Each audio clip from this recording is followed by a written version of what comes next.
여호수아 3장 15절에서 17절 말씀 한 절씩 교독하고 17절 말씀은 같이 받들어 읽겠습니다. 요르단이 수확할 때에 항상 그것의 모든 쪽에서 흘러넘침으로 궤를 맨 자들이 요르단의 이름에 궤를 맨 제사장들의 발이 물가에서 잠기니라.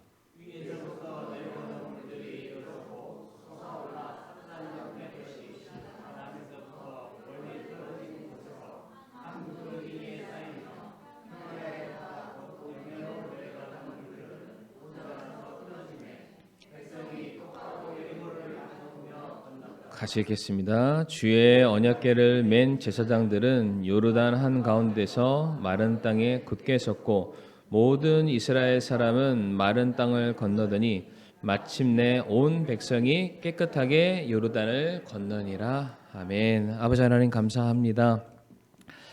참 하나님께서 우리 대만 선교처 또 필라델피아 교회를 통하여서 지금도 선한 일을 이루고 계심을 인해 감사를 드립니다.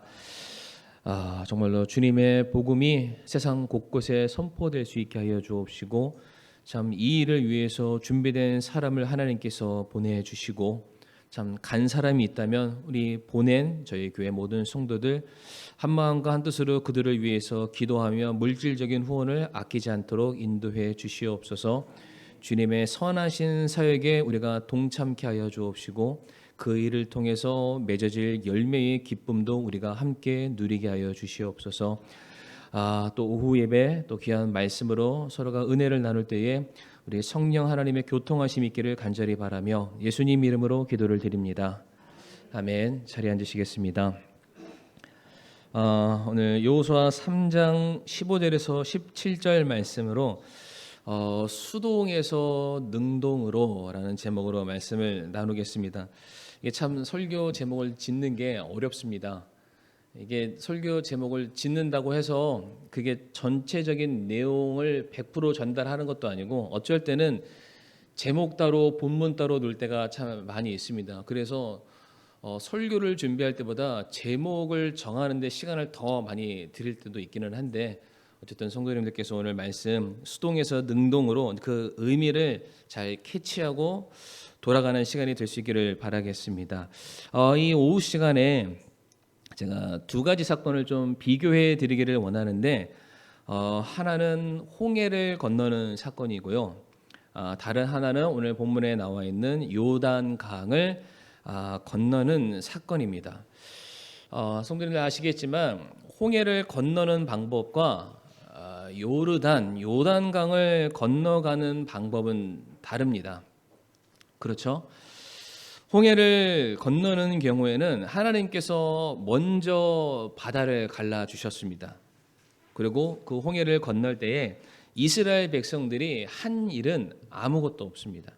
출애굽기 14장 13절과 14절의 말씀 보게 되면 모세가 백성에게 이르되 너희는 두려워하지 말고 가만히 서서 오늘 주께서 너희에게 보여주실 그분의 구원을 보라. 다시는 너희가 오늘 본 이집트 사람들을 영원히 또 보지 아니하리라. 주께서 너희를 위하여 싸우시리니 너희는 조용히 있을지니라 라고 되어 있습니다. 13절에 가만히 있어라, 14절에 조용히 있어라 라고 말씀하시죠. 그러니까 너희가 홍해를 건너기 위해서 어떠한 수단이나 방법, 계획들 세우지 말아라 라고 분명히 말씀을 하십니다. 그러고 난 뒤에 어떤 일이 있었냐면은 모세가 하나님의 말씀에 의지해서 지팡이를 들고 바다를 향해 내밀게 되었을 때에 바다가 나뉘어지게 되었고요. 그 바다 속에서 드러난 마른 땅을 이스라엘 백성들이 이제 걸어서 건너가게 됩니다. 참고로 우리 성도님들 이 홍해의 사건은 어떠한 영화에서 나오는 것처럼 기적적으로 드라마틱하게 순식간에 빡 하고 갈라진 건 아닙니다. 우리 영화 보면은 뭔가 쫙 하면은 뭐 3D 효과 쫙 해가지고 짠 이렇게 이런 거 많이 보셨죠? 근데 출애굽기 14장 21절 말씀에 모세가 바다 위로 자기 손을 내밀매 주께서 강한 동풍으로 뭐라고 되어 있나요? 밤새도록 그러니까 충분한 시간이 필요했습니다. 순식간에 쫙 하고 벌어지는 사건은 아니고 밤새도록 바다를 뒤로 물러가게 하시고 바다를 마른 땅이 되게 하시며 땅이 마르는 시간도 있었다라는 거죠. 물들을 나누셨다라고 되어 있습니다. 우리가 이제 서해 근처에 사니까 서해 부근의 몇몇 군데에 모세의 현상이라고 벌어지는 그런 데가 있는데 거기를 보게 되면은 그냥 물이 빠져서 조금 지면이 높은 곳에 땅이 묻이 드러나는 정도의 현상을 우리는 모세 현상이라고 합니다. 그런데 분명한 사실은 밤새 바람이 부는 시간적인 과정들이 필요하긴 했지만 그러나 우리가 머릿속에 그려지는 대로 물들은 정말로 기가 막히게 서 있다라는 것을 성경이 말해주는데요. 출애굽기 14장 29절 말씀 보게 되면은 그 현상을 정확하게 성경은 묘사하고 있죠. 그러나 이스라엘 자손은 바다 한가운데서 마른 땅 위로 걸어갔고 물들은 그들의 오른쪽과 왼쪽에서 그들을 위해 벽이 됐다라고 되어 있습니다. 묻이 드러났다라는 것만 표현한 것이 아니라 그 문 옆으로 물이 밀려나게 되었고 밀려난 물들이 그냥 물리적인 어떠한 저항을 받아서 서로 그 길을 덮치지 못하고 벽으로서 계속해서 서 있었다라고 말씀하고 계시죠. 성도님 가끔 그런 거 해보셨나요? 그 조그마한 접시나 찻잔 같은 거에 물이 있으면은 후 불면은 우리 바람길이 나오는 그런 거 있습니다. 이게 어린아이들이랑 얘기하면 애들이 이해를 할 텐데 우리 어르신들은 너무 이게 진드거하셔가지고 점잖으셔가지고 안 해보셨는데 오늘 제가 말했으니까 집에 가서 한번 해보시길 바랍니다. 옅은 그런 잔에 물 좀 넣고 후 하면은 내가 분 바람의 길이 그대로 드러나는데 마치 그러한 모습처럼 강력한 바람이 바다에 길을 냈고 벽이 되어서 마른 땅이 드러났고 그 위를 이스라엘 백성들이 건너게 되죠. 자, 그런데 홍해는 이렇게 건넜는데 요단의 경우에는 조금 차원이 다릅니다. 요단강에서는 아무리 지팡이를 들고 내밀어도 그 강이 갈라지지 않습니다. 요단강 앞에서는 홍해 때처럼 가만히 있고 조용히 있으면은 건널 수가 없다라는 것이죠. 오히려 그렇게 하고 있으면은 아무 일도 일어나지 않습니다. 오히려 요단강의 경우에는 그들이 먼저 발을 내디뎌야만 그 강이 갈라지고 그때서야 그들이 건널 수 있게 됩니다.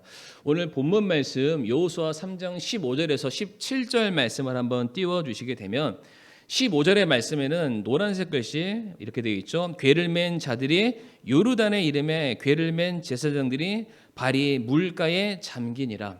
홍해의 경우에는 마른 땅이 드러나고 마른 땅을 건넜다라고 되어 있지만 요르단의 경우에는 이미 그 물가에 요단강에 물이 이미 그냥 자작하게 있었고 거기에 발을 담궜다라는 말씀이 있습니다. 그러나 16절 말씀 보게 되면은 그들이 발을 담궜을 때에 내려오던 물들이 일어서고 솟아올라서 홍해 때와 동일하게 마치 벽처럼 서게 됩니다. 중간 말씀 보게 되면은 물들이 모자라서 끊어지매라고 되어 있죠. 왜냐하면은 흘러내려오는 물이 발을 내딛자마자 벽처럼 더 이상 흐르지 못하고 역류하는 현상이 되고요.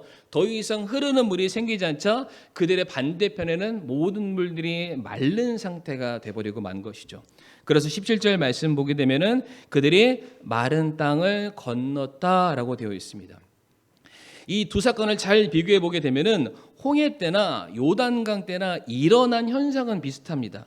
16절의 말씀처럼 물들이 일어나서 한 무더기로 쌓여있는 벽처럼 물들이 서게 되는 동일한 현상이 나타나게 되고요. 17절의 말씀처럼 홍해대를 건너는 것과 동일하게 이스라엘 백성들이 마른 땅으로 홍해를 건너고 요단강을 건너게 되죠.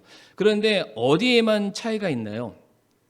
홍해 때는 먼저 마른 땅이 드러났고 그 다음에 이스라엘 백성들이 그 위를 걸어가게 됐다면 요단강의 경우에는 먼저 그들의 발이 물이 있는 땅을 밟았다라고 성경은 말하고 있습니다. 여호수아 3장 8절 말씀 한번 띄워주시면 하나님께서 여호수아에게 말씀하시기를 너희가 요르단의 물가에 이르거든 요르단 속에 가만히 있어라. 그 강 속에 가만히 있어라 라고 분명히 말씀하십니다. 먼저 물이 말라서 땅이 드러난다라고 말씀하지 않고 물 속에 가만히 있어라. 그러니까 그 홍해 때 사건과는 전혀 다르죠. 똑같이 가만히 있기는 하지만 물이 갈라지기 전에 가만히 있어라. 이거는 물이 흐르는 상태에서 가만히 있어라. 조금씩의 분명한 차이가 있습니다. 그런데 이어지는 여호수아 3장 10절 말씀 한번 띄워주시면 위에 말씀 다 쭉쭉쭉 읽었다고 치고요. 맨 밑에 너희가 이 일로 알리라 라고 말씀하시죠. 무슨 얘기냐면은 일단 들어가 봐라. 들어가 보면 알 거다라는 겁니다. 홍해의 경우에는 보여주니까 알겠지 건너라 였다면 요단강의 경우에는 일단 너희들 이해하려 하지 말고 나를 믿고 들어가 봐. 그러면은 그 일로 인해서 너희가 왜 발을 딛고 들어갔는지 알게 될 것이다 라고 하나님이 말씀을 하시는 거예요. 그래서 홍해를 건널 때나 요단을 건널 때나 건너는 과정 속에서 일어난 현상은 똑같지만 그들이 건너는 시작점에 있어서 하나의 차이점이 있다는 것을 우리 성도님들이 아실 텐데, 홍해를 건너는 것과 요단을 건너는 것에 또 다른 하나의 차이가 있는데 한번 잘 들어보세요. 홍해의 경우에는 그들이 이집트로부터 나오기 위해서 건넌 겁니다. 그런데 요르단의 경우에는 어떨까요? 그들이 오히려 나오기보다는 들어가기 위해서, 가나안으로 들어가기 위해서 그들이 건너는 과정이다라고 볼 수 있죠. 그러니까 똑같은 현상, 걸어가고 물을 지나가는 똑같은 현상이지만은 그것을 걷는 과정의 목적이 다르다라는 것을 알 수 있습니다. 홍해와 요단을 우리는 구원의 어떤 과정과 구원의 시작점이라는 차이를 우리가 볼 수가 있는데, 홍해를 건너는 것은 이스라엘 백성들이 이집트에서부터 해방이 되는, 즉 죄와 죽음과 억압을 받았던 노예 생활로부터의 자유를 선언하는 구원으로 우리가 설명을 할 수 있고요. 요단강의 경우는 이제 구원받은 하나님의 백성들이 하나님의 약속하신 것을 얻기 위해서, 누리기 위해서, 쟁취하기 위해서 그들이 싸우러 들어가는 영적인 전쟁이다라는 것을 볼 수가 있습니다.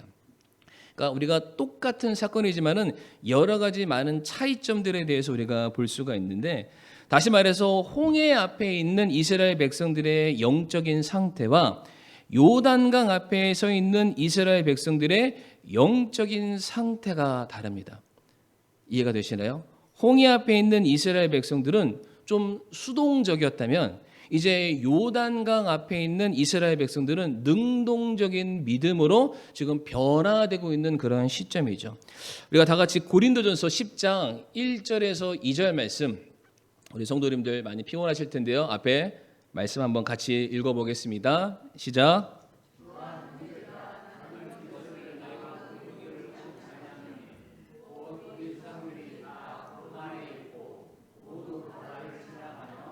모두가 구름과 바다 속에서 모세에게로 침례를 받고, 네, 아멘. 지금 홍해를 지나는 과정을 성경이 무엇과 같다라고 말하고 있습니까? 침례와 같다라고 말을 하고 있죠. 침례는 두 가지 의미를 가지고 있는데, 첫 번째로 침례는 죽음과 부활을 상징을 합니다. 다시 말해 홍해를 이스라엘 백성들이 지났다라는 것은 우리는 죽었다라는 거예요. 우리가 과거 이집트에 살고 있었던 나의 죄된 상태, 노예된 상태, 이 모든 것들이 하나님이 보내신 모세, 성경에서는 모세를 나와 같은 선지자라고 말씀을 하셨어요. 그러니까 이스라엘 백성들이 모세를 따랐지만 누구를 따랐냐면 예수님을 따른 것과 진배가 없습니다. 그 예수님과 함께 홍해를 지남으로 말미암아 죄와 세상에서 종되었던 그들의 과거의 죽음, 모든 상태, 신분이 단절되고 새로운 사람으로 새롭게 그들이 거듭나는 일들이 일어나게 되죠. 그러나 이와 같은 구원의 과정은 사람이 자기의 힘으로 이룰 수 있는 것이 아니라 전적인 하나님의 은혜, 하나님의 그 강권하시는 주권을 통해서 그들이 구원의 길로 인도함을 받게 된다는 것입니다. 다시 말해 이스라엘 백성들이 홍해를 건너고 난 그 이후에는 하나님의 은혜로 하나님의 자녀가 되었기 때문에 이스라엘 백성들의 모든 옛적에 속한 것들은 다 죽게 되고 그들은 새로운 사람으로 새롭게 거듭나게 됩니다. 그러니까 구원받는 것은 은혜로 되는 거죠. 사람의 행함으로 되는 것이 아니라 전적인 하나님의 은혜요, 하나님의 역사와 섭리라는 것을 우리는 누구도 부인할 수가 없습니다. 그래서 이제 홍해를 건넌 모든 이스라엘 백성들은 예수 그리스도로 말미암아 새 옷을 입은 사람들입니다. 그래서 침례는 두 가지라고 말씀드렸는데, 첫 번째는 죽음과 부활이고 두 번째는 연합입니다. 연합. 로마서 6장 3절과 4절 말씀 보게 되면은 우리가 침례를 받은 것은 예수님과 하나 된 것이고 예수님의 죽음이 나의 죽음이 되는 것이고 그렇기 때문에 결국 예수님의 부활이 나의 부활이 되어서 내가 예수님과 동일하게 소망을 품을 수 있다라고 말씀을 하시죠. 또다시 얘기해서 침례는 부활 연합의 의미를 가지고 있습니다. 그러니까 홍해를 건넌 성도들은 옛사람은 다 죽고 새 사람을 입었는데 그냥 나라는 사람이 새로워진 것이 아니라 우리가 그리스도 안에서 새로워진 사람, 주님과 하나가 된 연합에 된 상태가 되고 만 것이죠. 그 사람이 지금 어디에 섰냐면은 요단강 앞에 선 것입니다. 똑같이 물을 건너는 상황이지만은 홍해를 건넜을 때 내 상태와 그리고 홍해를 건너고 나서 요단 앞에 서 있는 나의 상태는 완전히 다른 사람입니다. 똑같을 수가 없는 것이죠. 예전에는 하나님의 은혜로 하나님이 하신 일들을 바라보면서 그 일을 하는 사람이었다면 이제는 하나님과 함께 된 사람이기 때문에 이제는 모든 상황들을 믿음으로 말미암아 감당할 수 있는 수준으로 변하게 된 것입니다. 그래서 고린도후서 5장 7절 말씀 보면 뭐라고 되어 있습니까? 우리는 믿음으로 걷고 보는 곳으로 걷지 아니하노라라고 되어 있습니다. 그러니까 이 믿음이라는 것을 갖기 전에는 갈라줘야만 건널 수 있어요. 보여주셔야만 할 수 있습니다. 그러나 이제 그 믿음의 근본 되시는 예수 그리스도가 나와 함께 하게 되었고 내가 주님과 연합하게 되었기 때문에 더 이상 보는 것에 의해서 영향받는 사람이 아니라 이제는 믿음으로 말씀으로 행하는 자로 변하게 되었다라고 말씀하시는 거예요. 그러니까 홍해 앞에 서 있는 사람들과 요단 앞에 서 있는 사람들은 이제 질적으로 완전히 다른 사람의 모습을 갖고 있는 것이죠. 그러니까 만약에 홍해의 상태에 있는 사람이 요단 앞에 섰다면 하나님께 이렇게 구할 수밖에 없어요. 하나님, 대체 이 물을 언제 갈라주실까요? 갈라줘요, 건너줘 라고 투정을 부리고 때를 쓰면서 하나님께 불평과 원망을 쏟아낼 수밖에 없지만 이미 홍해를 주님과 함께 건넌 사람은 완전히 새로운 사람이 되고 만 것입니다.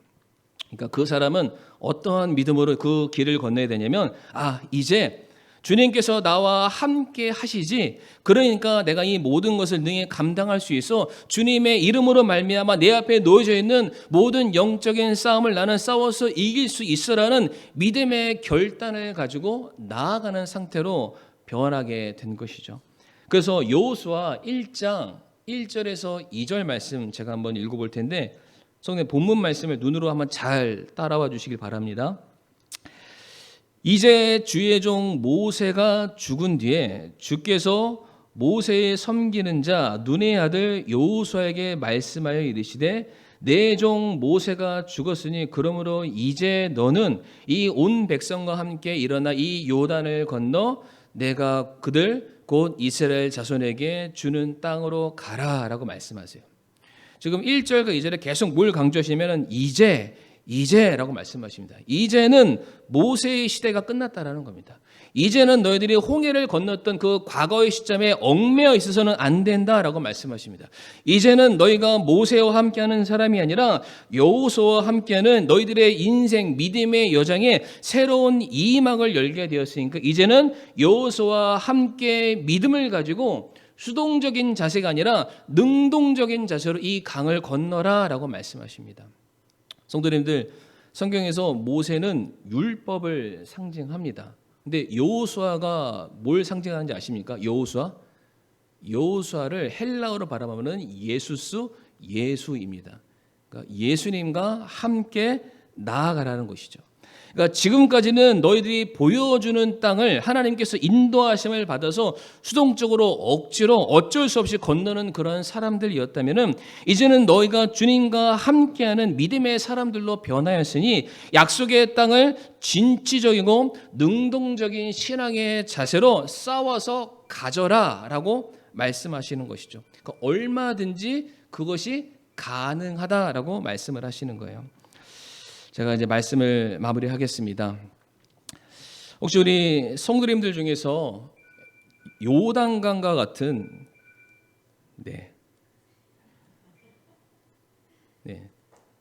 저에게 갑자기 시련이 찾아왔었습니다.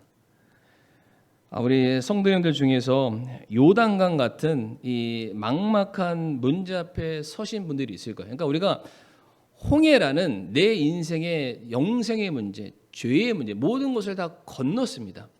근데 건넜고 그 다음에 우리가 건너야 될 것들은 홍해 같은 것이 아니라 요단강 같은 것들인 거예요. 근데 실제로 성도님들이 뭐 지금도 그런 매스컴이나 보셔서 아시겠지만 요단강은 정말 그 폭이 너무 좁습니다. 저에게 초등부 학생들도 건너면 건널 수 있는 게 요단강의 물줄기이죠.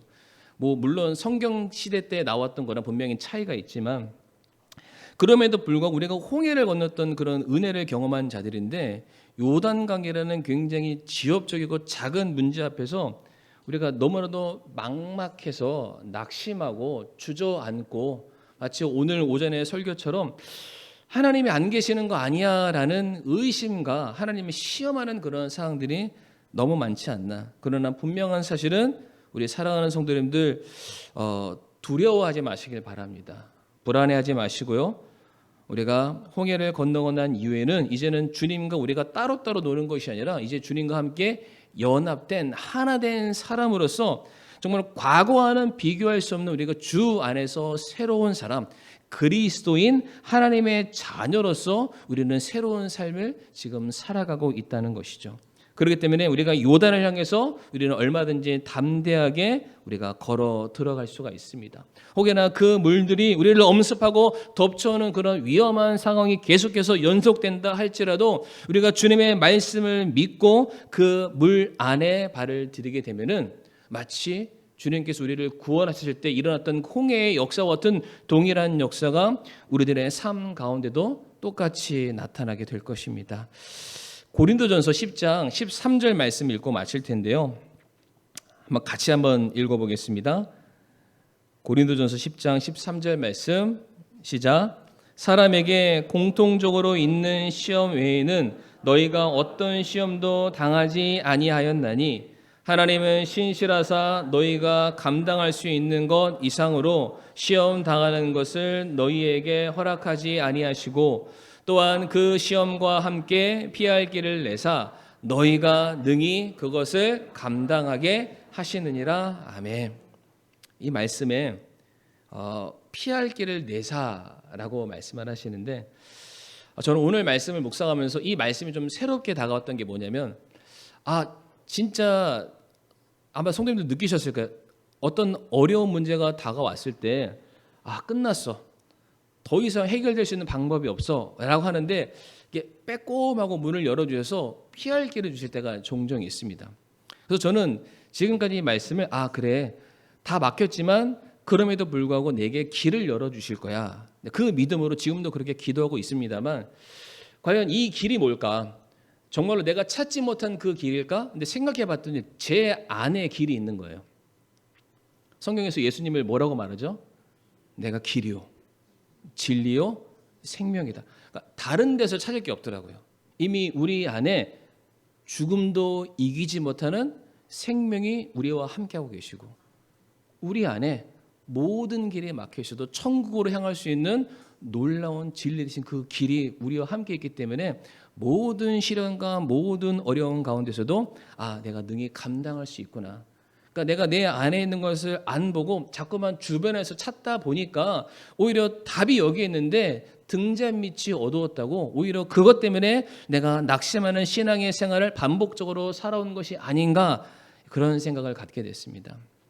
그럼 우리 사랑하는 성도님들 수동적인 신앙이죠. 자꾸만 뭔가 달라 요구하는 그러한 어린아이의 수준에서 벗어나서 이미 하나님이 우리와 함께 하시고 우리를 통해서 역사하신다고 이미 약속하셨고 우리에게 능력 주시겠다라고 뒤에서 응원하고 계시니까 이제 그 믿음을 가지고 믿음의 여정이죠. 한 걸음 한 걸음 요단강 같은 그 강의 어려움 시험에 한번 발을 내디뎌 보시길 바랍니다. 그러면은 그 모든 것들이 우리를 이기지 못하는구나. 우리가 능히 마른 땅을 주님과 함께 걸어갈 수 있거나 경험하시게 될 것입니다. 시간 다 같이 오늘 말씀을 기억하시면서요. 주님이 나와 함께 하시는데 내게 무슨 어려움이 있을까? 주님, 제가 주님과 함께 동행하길 원하고 내가 주님을 더욱더 신뢰하기를 원합니다. 우리가 이 시간 이렇게 한번 함께 하나님께 기도하는 시간을 갖도록 하겠습니다.